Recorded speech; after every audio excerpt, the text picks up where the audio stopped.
about corporate debt. S&P Global, which is kind of the research firm of Standard & Poor's, they always every year take a look at public companies and their corporate debt and do an analysis of how it's changed on a year-by-year basis, and we can kind of compare that to previous periods. And they released this report yesterday. They found that corporate debt defaults in public companies soared last year and could be a problem in 2024 as cash-strapped companies deal with the burden of higher interest rates, S&P Global Ratings reported on Tuesday.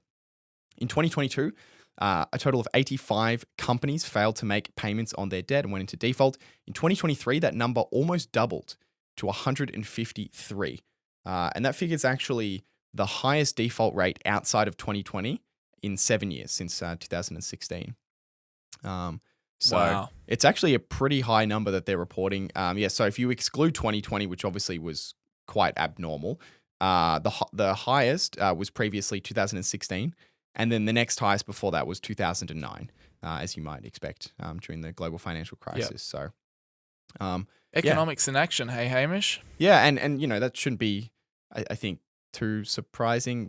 We saw a pretty rapid increase in interest rates, and of course that has a burden on companies that have a lot of debt.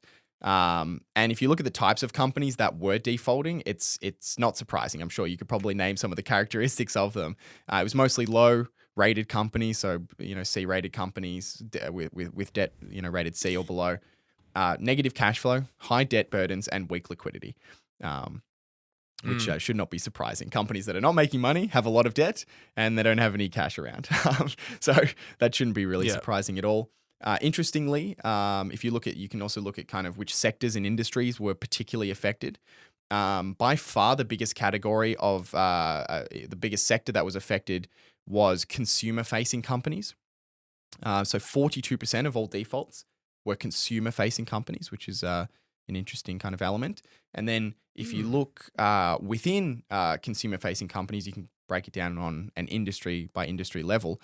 The biggest industry affected was media and entertainment. 31% of all defaults were in the media industry, which is a pretty fascinating statistic. That was followed by consumer products, which was just under 20% of defaults, and then followed by healthcare and retail. So essentially, what you're telling me there is that consumer-facing, so companies that sell stuff to consumers went bankrupt. Yeah. And within that, the biggest categories were media and entertainment, which is generally an unnecessary purchase for people. It's a small luxury. Yep. And then consumer products. So a lot of consumer products you could say are also not maybe necessary. You go out and buy a new phone. Typically, people don't buy a new phone because their old one doesn't work anymore. They're just doing it as an upgrade and that kind of stuff. So I think that makes perfect sense. Yeah. That as interest rates went up, consumers had less discretionary income, less cash, less free cash to spend. And thus, those companies that sell small luxuries to consumers struggled. Yeah. And that makes sense in my brain. Yeah, absolutely. And even on the supply side of the media landscape, I mean, last year was some of the biggest strikes in more than a decade that happened, the actors' strikes, the writers' strikes. And, those deals that came out of that meant that essentially just, outside of the human element of it, the cost of labor in media rose. So that's a kind of a supply side issue that was, been difficult in media. And more broadly, media has obviously been going through a massive shift. And whenever there's this enormous shift from one way that people consume to another way, you're going to see a lot of companies struggle at the bottom end to deal with that change. And we've also seen, theatrical releases, the cinema not be back still to pre-COVID levels. We spoke about that, a few weeks ago. So it's been a tough time for the media space, and that isn't surprising that they're up there on defaults. But I did think it was quite interesting that 31% of all defaults were media companies. I thought that was quite a stat. So that's 2023. But S&P also kind of looks forward into 2024 and gives some insights into what they're seeing. S&P expects more defaults due to slower economic growth. I can't remember the figure off the top of my head. I think the Fed is projecting, I want to say 1.4% real GDP growth, so GDP growth above inflation.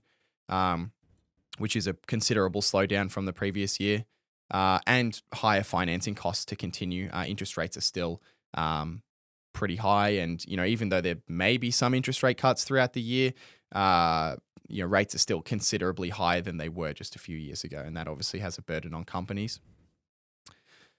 Interesting, they also kind of noted the potential for something called a corporate debt cliff, which, maybe you could say this is similar to what we've spoken about previously in Australia, which was the mortgage debt cliff, where, in Australia, we have a lot of people who were on 2-year fixed rate mortgages that they got or refinanced during COVID at maybe 2.5% interest rates that then suddenly shot up after their fixed rate rolled over to 6-7% mortgages.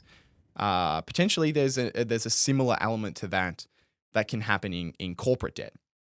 It'll be a little bit more spread out when it comes to corporations because they tend to have kind of these longer fixed periods of debt. Maybe a 5-year or 7-year fixed interest rate on their debt.